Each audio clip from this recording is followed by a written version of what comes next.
Assalamualaikum warahmatullahi wabarakatuh. Berjumpa lagi dengan saya, Ria Setianingsih, CGP Angkatan 10 dari Kabupaten Pemalang.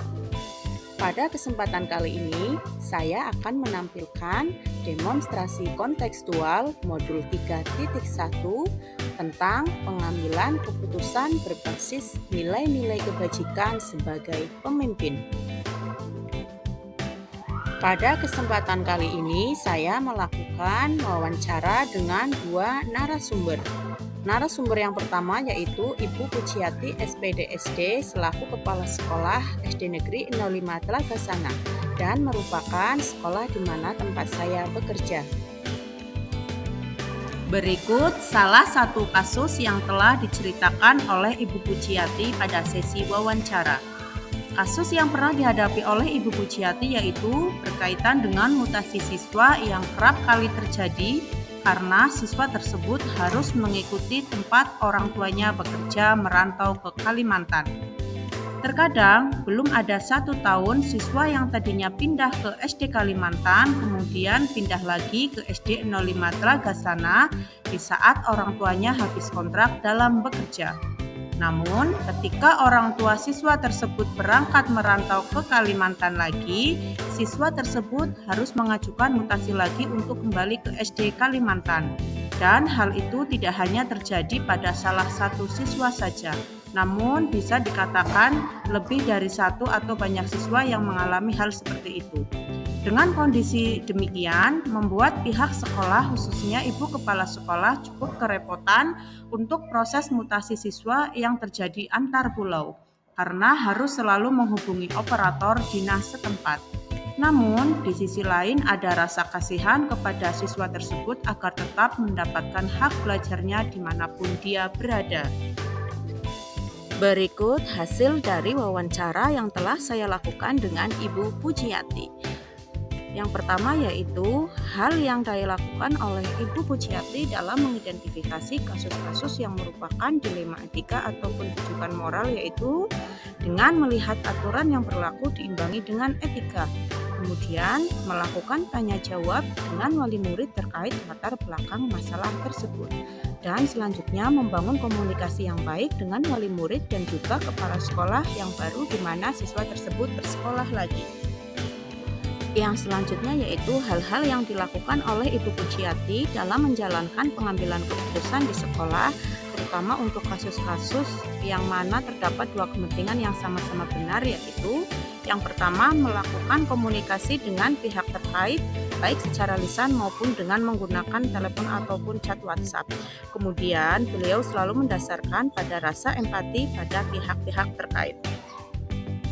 Langkah-langkah atau prosedur yang dilakukan oleh Ibu Pujiati dalam mengambil keputusan yaitu yang pertama melakukan rapat dengan para guru dan staf karyawan, kemudian menanyakan pendapat dari masing-masing guru ataupun staf karyawan, terus menentukan pendapat yang terbaik, lalu mengambil keputusan yang bersifat mutlak.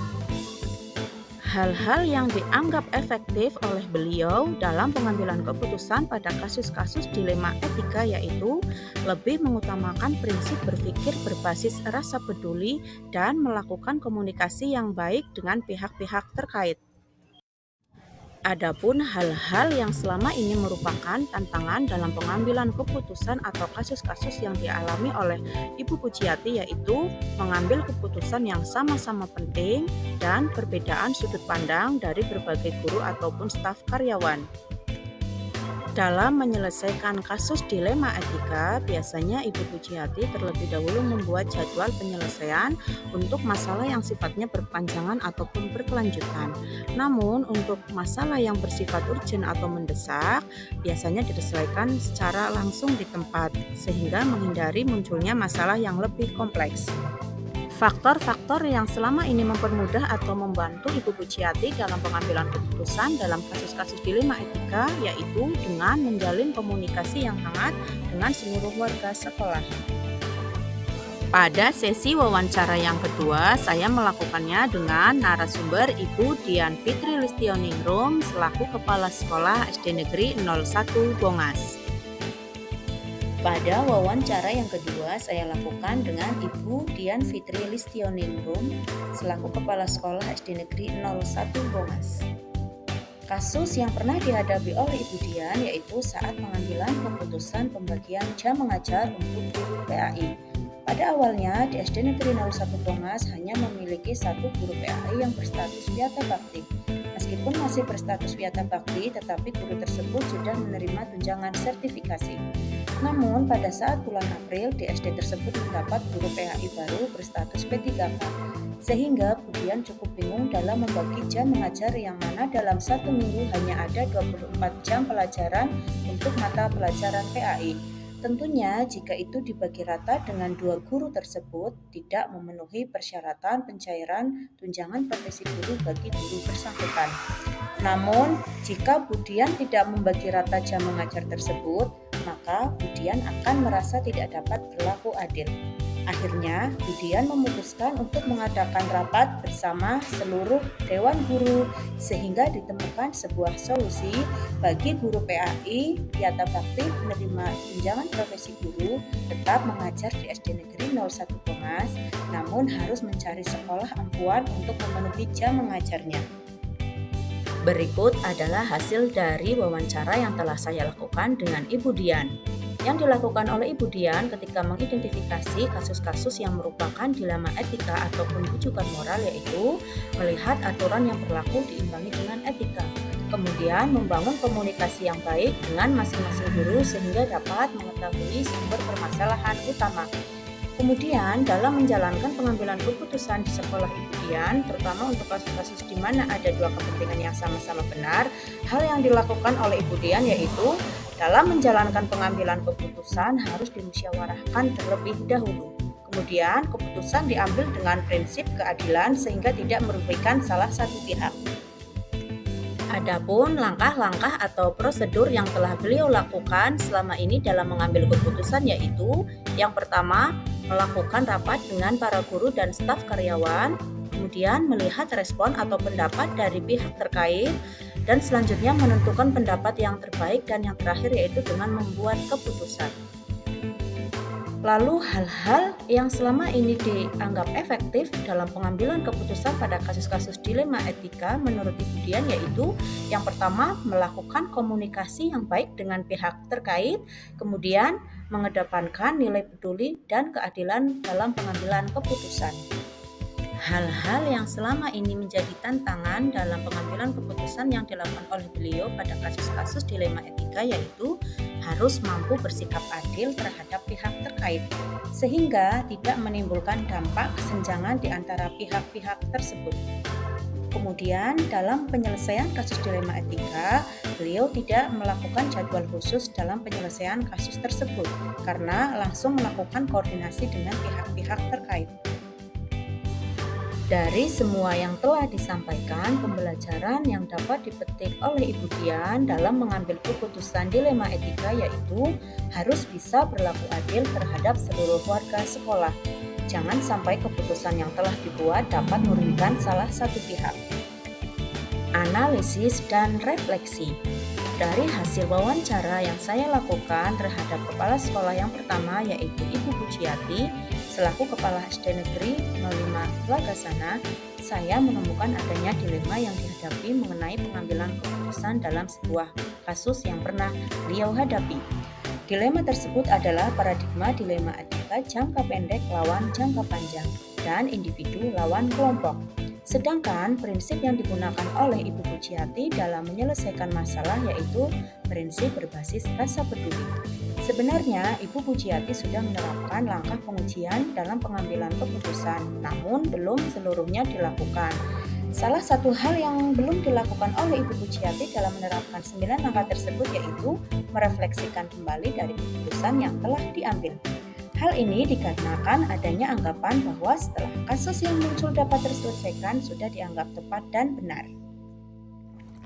Kemudian dari hasil wawancara yang kedua yaitu dengan Ibu Dian Fitri Listioningrum selaku Kepala Sekolah SD Negeri 01 Bongas, saya juga menemukan beberapa hal tentang adanya dilema yang dihadapi saat mengambil keputusan dalam sebuah kasus-kasus yang pernah dihadapi.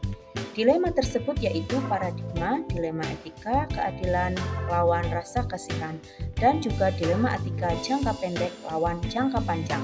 Sedangkan prinsip yang dilakukan yaitu prinsip berpikir berbasis peraturan dan prinsip berpikir berbasis rasa peduli.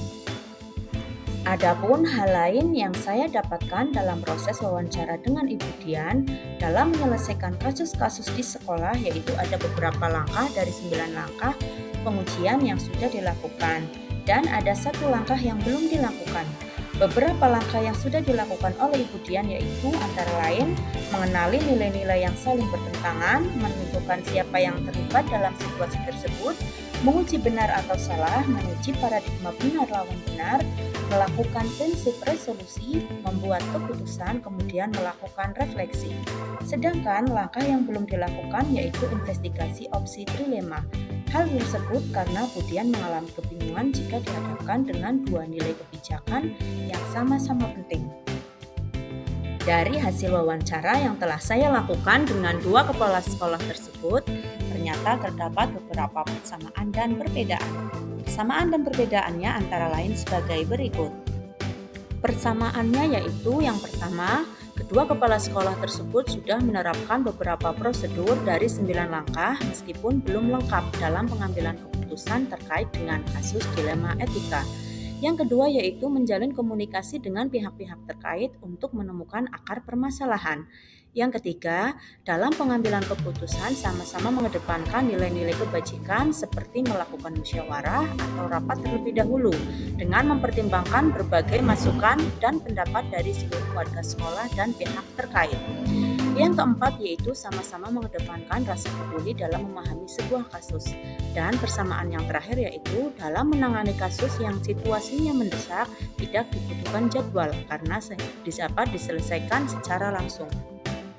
Sedangkan perbedaan yang saya temui yaitu paradigma pada kasus yang dijumpai oleh Ibu Pujiati yaitu paradigma dilema etika jangka pendek lawan jangka panjang dan individu lawan kelompok. Sedangkan paradigma yang ditemui oleh Ibu Dian yaitu paradigma dilema etika keadilan lawan rasa kasihan dan juga dilema etika jangka pendek lawan jangka panjang. Kemudian, meskipun sama-sama menggunakan prinsip berbasis rasa peduli, tetapi pada kasus Ibu Dian juga menggunakan prinsip berpikir berbasis peraturan. Karena dalam pengambilan keputusan, Ibu Dian harus tetap mengedepankan peraturan yang ada. Ibu Pujiati menjumpai kasus yang berhadapan dengan kelompok wali murid, sedangkan Ibu Dian menjumpai kasus yang berhadapan langsung dengan individu guru dalam mendapatkan keadilan jam mengajar. Rencana ke depan yang akan dilakukan oleh kedua kepala sekolah tersebut yaitu melakukan analisis setiap kasus atau permasalahan yang terjadi di sekolah masing-masing berdasarkan 4 paradigma dilema etika, 3 prinsip penyelesaian dilema, dan 9 langkah konsep pengambilan dan pengujian keputusan secara sistematis atau terstruktur. Kedua kepala sekolah tersebut juga akan mengukur efektivitas pada setiap pengambilan keputusan dengan melakukan refleksi kembali atas keputusan yang telah diambil serta menerapkan opsi trilema.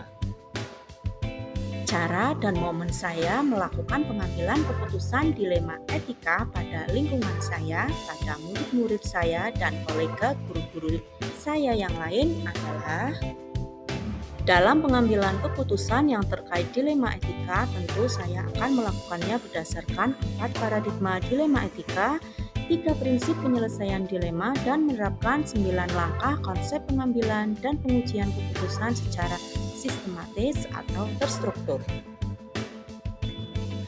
Dalam keterampilan pengambilan keputusan seringkali saling bersinggungan dengan berbagai kepentingan. Dan ada pihak-pihak yang akan merasa dirugikan atau tidak puas atas keputusan yang telah diambil. Oleh karena itu, sebagai seorang pemimpin pembelajaran, kita harus dapat meminimalisir resiko dan perlu mendasarkan keputusan kita pada 3 unsur yaitu memperhatikan nilai-nilai kebajikan, kemudian berpihak pada murid, serta dapat bertanggung jawab terhadap keputusan yang telah kita ambil. Maka dari itu, saya akan terus melatih kecakapan saya dalam membuat keputusan dengan memperbanyak praktik dimulai dari lingkup terdekat yaitu di lingkungan kelas, sekolah maupun lingkungan keluarga. Demikian hasil dari wawancara, analisis, serta refleksi yang telah saya buat.